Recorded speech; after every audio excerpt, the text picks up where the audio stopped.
12 ராசிகளிலே ஜீவராசி என்ற ஒரே பேர் கொடுத்தது மகரத்துக்கு மட்டும். ரெண்டாவது இப்போ குறிப்பாக இந்த உத்திராடம் திருவோணம் அவிட்டத்தில் திருவோணம். ரெண்டாவது லவர்ஸ் கவனிக்கணும், காதலிக்கிறவங்க கவனிக்கணும், பேச்சு வார்த்தைகளை விடும்போது யோசிச்சு விடணும். அதெல்லாம் இல்லையா நீ பேசின தப்பியா, இப்போ உன்னோட இன்டென்ஷன் தப்பு, இந்த மாதிரி வரும். அப்போ உங்களுக்கு வருத்தங்கள் வரும். இப்போ அடிப்படை ஜாதகத்தில் திசையும் தப்பு, இப்போ மாரகாதிபதி திசை, அஷ்டமாதிபதி புக்தி, இந்த ராகுத பிரச்சனை சிக்கல் தான். மகரம் என்றது ரொம்ப முக்கியமான ஒரு ராசி. என்னன்னா காலச்சக்கரத்துக்கு 10வது ராசி, ஜீவராசி என்று பேர். 12 ராசிகளிலே ஜீவராசி என்ற ஒரே பேர் கொடுத்தது மகரத்துக்கு மட்டும். ஏன்னா அந்த ராசியில் தான் 2 முக்கியமான கிரகங்கள் இருக்குது 10ஆம் இடத்துல ஜீவசாஸ்திரத்தில். என்னென்னா உத்திராடம் இருக்குது 3 பாதம், திருவோணம் இருக்குது, அவிட்டம் இருக்குது, செவ்வாய் இருக்குது. 3 பேர் ரொம்ப முக்கியம். பூமிகாரகத்துவமான செவ்வாய் வருது, உடல்காரகனான அந்த சந்திரன் வருது, ஆத்மகாரகனான சூரியன் வருது. அப்போ ஒரு மனித வாழ்க்கையிட முக்கியமான 3 பாயிண்ட் அங்கே வந்துடுறேன். மகர்கிட்ட வந்த காலச்சக்கரத்துக்கு 10ஆம் வீடு ஜீவராசின்னு சொல்கிறேன், கர்மராசின்னு போயிடுறேன். அதான் அவன் வச்சிருக்கு. நம்ம முன்னோர்கள் அது எவ்வளோ தெளிவாக வச்சிருக்குன்னு நம்ம அப்போது புரிஞ்சுக்கலாம். அப்போ இதில் என்ன ஸ்பெஷாலிட்டின்னா, இப்போ இவனுக்கு மகர ராசிக்காரனுக்கு 2ஆம் இடத்துல ராகு, 3ஆம் இடத்துல 2ஆம் இடத்துல வந்துடுச்சு, 8ஆம் இடத்துல கேது வந்துடுச்சு. இப்போ நம்ம மெயினாக பார்க்கணும், இதில் திருவோண நட்சத்திரம் மெயினாக இதில் கவனிக்கணும். அவனோட திருமண வாழ்க்கையை கொஞ்சம் யோசிக்க வேண்டிய காலகட்டம் தான் இது. என்னென்னா அவனோட 2ஆம் வீட்டில் ராகு வலுவடைகிற குடும்பஸ்தானத்தில், அவனோட தன்னோட ராசி வீட்டில் மகரத்துக்கும் கும்பத்துக்கும் ராசிநாதன் சனி தான். ஆனால் அவனோட ராசிநாதன் 7.5 முடிஞ்சது, மேலே போயிட்டார். மார்ச் 29 7.5 முடிச்சு அவர் மேலே போயிட்டார். அவர் மேலே போனாலும் இனி ஒர்க் பண்ண ஆரம்பிக்கல. அவர் ஒர்க் பண்ணோன்னா இனி மினிமம் ஒரு 3 மாதம் ஆகணும். அப்போ தான் அவருக்கு கொஞ்சம் மந்தமான கிரகம் இல்லையா. சனிக்கு இன்னொரு பேர் இருக்குது, மந்தன்னு பேர் இருக்குது. அப்போ அவர் அங்கே இப்போ உட்காந்து ரிலாக்ஸ் ஆகி வேலை செய்து ஆரம்பிக்குമ്പോൾ, அதாவது கரெக்டாக பூரிட்டாதி 4ஆம் பாதத்திலிருந்து வேலை செய்ய ஆரம்பிச்சிடும். அதான் அவரோட தன்மை. பூரிட்டாதி 4ஆம் பாதம், உத்திரட்டாதி சொந்த சாரம் வரும்போது அவர் கொஞ்சம் அப்படி வேற ஆரம்பிச்சிடும். இப்போ அதில் இனிமேலாம் ஆரம்பிச்சிடும். இப்போ மார்ச் 20 கிட்டத்தட்ட ஒரு 48 நாள், ஒரு மண்டலம் முடிஞ்சோடனே ஒரு வேலை செய்ய ஆரம்பிச்சிடும். அப்போ அது ஒரு பெரிய பலம். ரெண்டாவது இப்போது குறிப்பாக இந்த உத்திராடம் திருவோணம் அவிட்டத்தில் திருவோணம். ஏன்னா மகரத்துக்கு சப்தம ராசி கடகம், கடகத்துக்கு அதிபன் சந்திரன். அப்போ குறிப்பாக இந்த ராகுத பயிற்சியில் மெயினாக ஃபோக்கஸ் பண்ண வேண்டியது திருமணமானவங்களோட வாழ்க்கையை பற்றி தான் நம்ம ஃபோக்கஸாக பேசணும். அதுவும் அவங்களுக்கு அங்கே ஜனனகால ஜாதகத்தில், அவங்களோட அடிப்படை ஜாதகத்தில் இந்த 7, 8 சப்தமம் இதுவும் 8ஆம் இடம் மாங்கல்ய ஸ்தானமும் 2ஆம் இடம் குடும்பஸ்தானமும் சரியாக இல்லாதவங்களுக்கு, ராகு கேதுக்கள் குறிப்பாக 2இல் கேது, 8இல் ராகு, 2இல் செவ்வாய், 2இல் சனி, 8இல் சூரியன், 2இல் செவ்வாய், 2இல் சூரியன்லாம் இருக்கிறவங்களுக்கு ரொம்ப முக்கியமாக கவனமாக இருக்கணும். குறிப்பாக திருவோண நட்சத்திரங்கள். ஏன் அவிட்டம் சூரியன் உத்திராடத்தையும் சொல்கிறேன்னா, அவங்க விடைப்பட்ட நட்சத்திரங்கள், அவங்க இப்படியே உருட்டி புரட்டி வந்துடுவாங்க. அவங்கள அவ்வளோ சீக்கிரம் விட்டுற மாட்டேன். இருந்தாலும் ஃபஸ்ட்டு பிடிக்கிறவங்கள தான் பிடிக்கும். அதுவும் குறிப்பாக ராகு சதயத்துக்கு வரும்போது, சதயத்திலோட முதல் பாதத்துக்கும் 3ஆம் பாதத்துக்கும் விஷபாதம்னு சொல்லுவாங்க. 1ஆம் பாதம் 3ஆம் பாதம், இந்த பாதத்துக்கு வரும்போது இவங்களோட பேச்சு கவனம் எடுக்கணும். நான் ஏற்கனவே கடகராசியை பற்றி இது பேசியிருக்கோம். இதே தான் மகர ராசிக்கு சொல்கிறேன். ஆனால் கடகராசிக்கு இருந்தால் அவ்வளோ பிரச்சனை மகர ராசிக்கு வராது. ஏன்னா அது சனியோட ராசி. அதே மாதிரி 8ஆம் இடத்துல போய் கேது உட்கார்ற.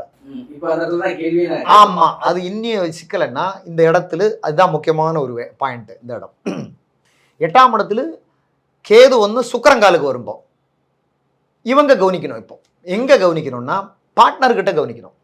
ஏன்னா 10 கூடியங்காலுக்கு வரும், 5 10 கூடியங்கால். ரெண்டாவது லவர்ஸ் கவனிக்கணும், காதலிக்கிறவங்க கவனிக்கணும், பேச்சு வார்த்தைகளை விடும்போது யோசிச்சு விடணும், இல்லைன்னா தப்பாக போயிடும். நம்ம கரெக்டாக தான் பேசியிருப்பேன், ஆனால் அந்த கான்டெக்ட் மாதிரி பேசுகிற பாயிண்ட் மாதிரி தப்பாக இமோஷனலாக கனெக்ட் ஆகும், பிரச்சனை ஆகிடும்.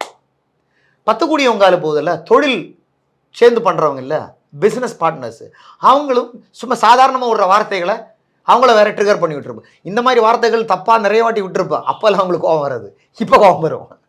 அப்போ கேட்பேன், முன்னாடி விட்டதை நீ அந்த மாதிரி அன்றைக்கி சொல்லலையா, நம்ம அன்றைக்கி சாப்பிட்டுட்டு நம்ம பேசினேன், அதெல்லாம் இல்லையா நீ பேசின தப்பியா, இப்போ உன்னோட இன்டென்ஷன் தப்பு, இந்த மாதிரி வரும். அப்போ உங்களுக்கு வருத்தங்கள் வரும். நீ நம்ம இவட்ட சாதாரணமாக பேசுகிற வார்த்தை இவனை ஏன் ட்ரிகர் பண்ண. குறிப்பாக திருவோண நட்சத்திரம். ஏன்னா அந்த கேது 10 கூடியவங்காலுக்கும் 5 கூடியங்காலுக்கும் போகும்போது தான் இந்த பிரச்சனையை கொடுக்கும். அது ரொம்ப முக்கியமாக நம்ம பார்க்கணும். இப்போ ஆயுளை பற்றி சொல்லுங்க சார். ஏன்னா 8ஆம் இடத்துக்கு கேது போகுது, 8ஆம் இடத்துல ஆயுள் ஸ்தானம்னு சொல்கிறாங்க. ஆமாம், அப்ப 8ஆம் இடத்துக்கு ஆயுள் ஸ்தானம், இன்னொன்னு மகர ராசிக்கு 8ஆம் இடமானது மாங்கல்ய ஸ்தானம்னு சொல்றாங்க. 8ஆம் இடம் மாங்கல்ய ஸ்தானம், ஆயுள் ஸ்தானம், ஸ்தானாதிபதி. ஆனால் காரகத்துவம், ஆயுள் காரகத்துவம் சனிக்கு. அது ரொம்ப முக்கியமாக பார்க்கணும். சனி வந்து பார்த்தீங்கன்னா உங்களுக்கு வந்து கரெக்டான பொசிஷனுக்கு போயிட்டார், 3க்கு போயிட்டார். அது ஒரு சேஃப் சோனு. ஆனால் அதே நேரத்தில் 8ல் கேதுன்றது ஒரு ஆயுள் பயத்தையும் ஒரு எச்சரிக்கையும், சம்பந்தம் இல்லாத முட்டில் அடிபடுவான், கால் பாதத்தில் அடிபடுவான், இதெல்லாம் செய்வோம். அதாவது இந்த வயிற்றுக்கு கீழே சிக்கலை கொடுக்கும். உடல் ஆரோக்கியத்தை, உடல் ஆரோக்கியத்தில், உடல் ஆரோக்கியம் இல்லாமல் வேற இல்லை, மெயினாக கொடுக்குறது உங்களுக்கு வந்து அசிடிட்டி பிரச்சனை, கேஸ் ஃபார்ம் ஆக்கி விட்டுருவோம், பயத்தை கொடுத்துருவோம், மிரட்சியை கொடுத்துருவோம். சில சாப்பாடு உங்களுக்கு செரிமானமாகாத போயிடும், சில சாப்பாடு செட் ஆக போயிடும், அதில் ஃபுட் அலர்ஜி வந்துடும், தேவையில்லாமல் விஷத்தை தீன்மையெல்லாம் வந்துடும். ரெண்டாவது வந்து நம்ம பயணம் ட்ராவல் பண்ண முன்னாடி நல்லா ட்ரைவ் பண்ணிகிட்டு இருக்கோம், அந்த ட்ரைவ் பண்ணும்போது ஒரு சிக்கலை ஏற்படுத்தி விட்டுரும். குறிப்பாக அதெல்லாம் நீ திருவோணத்துக்கு தான் பார்க்கணும். இந்த மாற்றம் வந்து திருவோணத்தை தான் நம்ம கவனிக்கணும். அது அவங்களுக்கு அந்த திசையும் பார்த்துக்கணும், அது ரொம்ப முக்கியம். அடிப்படை ஜாதகத்தில் திசை பரவாயில்ல, ஸ்ட்ராங் திசை யோக திசை இருந்தால் பரவாயில்ல. இப்போ அடிப்படை ஜாதகத்தில் திசையும் தப்பு, இப்போ மாரகாதிபதி திசை, அஷ்டமாதிபதி புக்தி, இந்த ராகு பிரச்சனை சிக்கல் தான்.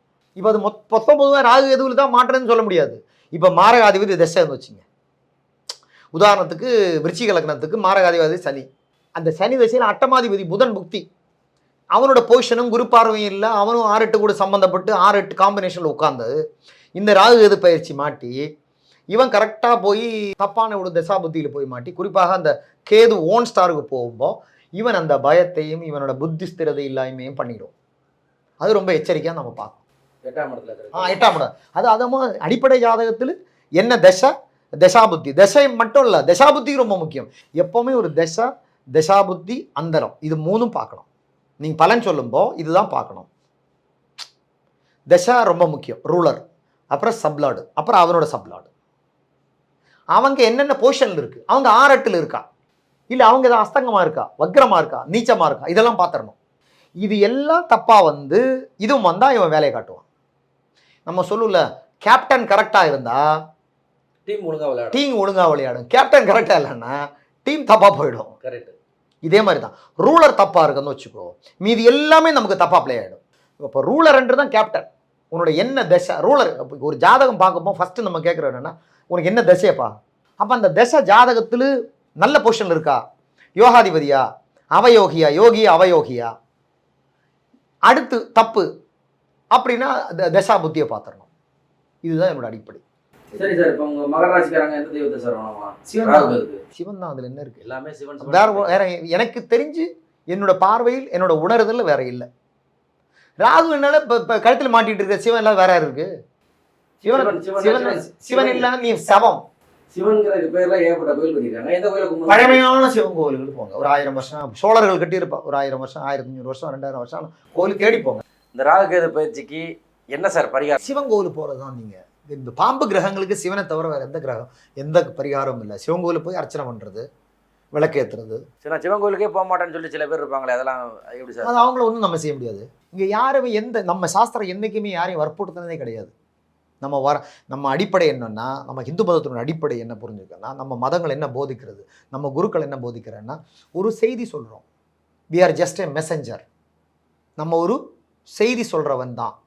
நீங்கள் நம்புறது, ஏற்றுக்காது இருக்கிறதெல்லாம் உங்களோட மனோதர்மம், உங்களோட புத்தி, உங்களோட சிந்தனை, உங்களோட மனோநிலை, அவ்வளோதான். அதனால் அதில் ஒரு பிரச்சனை கிடையாது. பரிகாரங்கிறது சிவன் கோயிலுக்கு எப்போ போகலாம் சார்? என்ன கிழமை? சிவன் கோயில் சாயந்தரம் போகிறது சிறப்பு. என்ன கிழமை போகணும், என்ன நட்சத்திரத்தில் போகணும்? அது அந்தந்த நட்சத்திரங்களுக்கு ஏற்ற மாதிரி காலங்களை பிடிச்சிக்கலாம். வணக்கம். இந்த அஸ்ட்ரோ வேர்ல்டு சேனல் இந்த 2-3 இளைஞர்கள் முயற்சி, நிச்சயமாக இது வந்து ஒரு விளம்பரத்துக்காக தாண்டி இந்த அறிவை போய் மக்கள்கிட்ட சேர்க்கறது தான் என்னோட முயற்சி. இந்த சேனல் வந்து இந்த ஆத்மீயத்துக்கும் ஒரு சில முயற்சிகள் எடுக்குது.